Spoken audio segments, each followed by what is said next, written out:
মেখে নিলে খুবই মজালক হয়।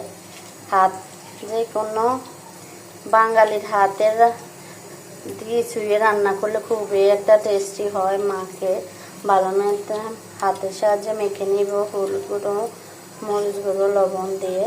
দেখেন ভালো করে আমি হাত দিয়ে মেখে নিয়েছি।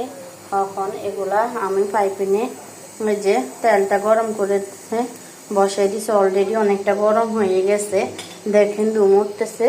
এখন আমি এখন মাছগুলা দিয়ে দিব।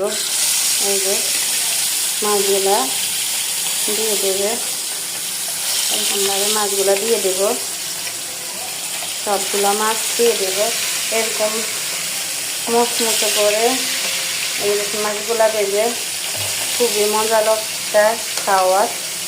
আমি ছোট বড় ইলিশ মাছটা ভেজে এরকম বাজে খেলে খুবই মজা লাগে।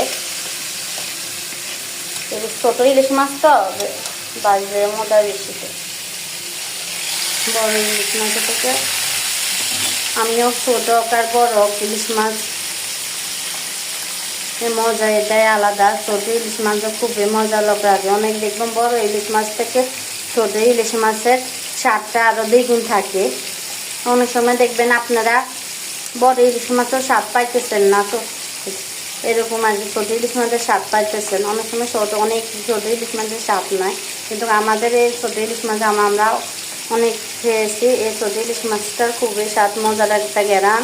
ইলিশ মাছের খুবই একটা সেন্ট বাড়া ভাজা করলে। আমরা আজকে ইলিশ মাছ ভালো করে মচমচে করে ভেজে নিব। দেখতে থাকুন কীভাবে আপনার মাঝে শেয়ার করতেছি ইলিশ মাছ ভাজাটা। ইলিশ মাছগুলো ভালো করে কোয়া করে ভেজে নিতেছি। আপনারা দেখেন আমার ইলিশ মাছগুলো এই ওই হিটটা ভাজা অনেকটা হয়ে গেছে। আমি ওখানে উল্টে দেব। দেখেন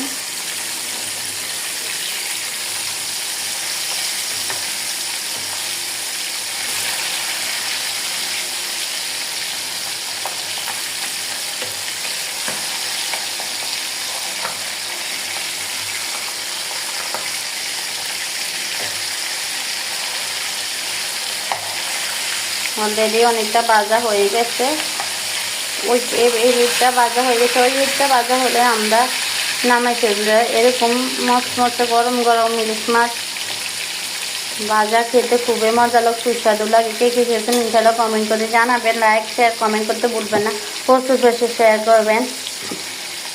নতুন নতুন ভিডিও পেতে আমাদের পেজের সাথে থাকবেন। আল্লাহ হাফেজ।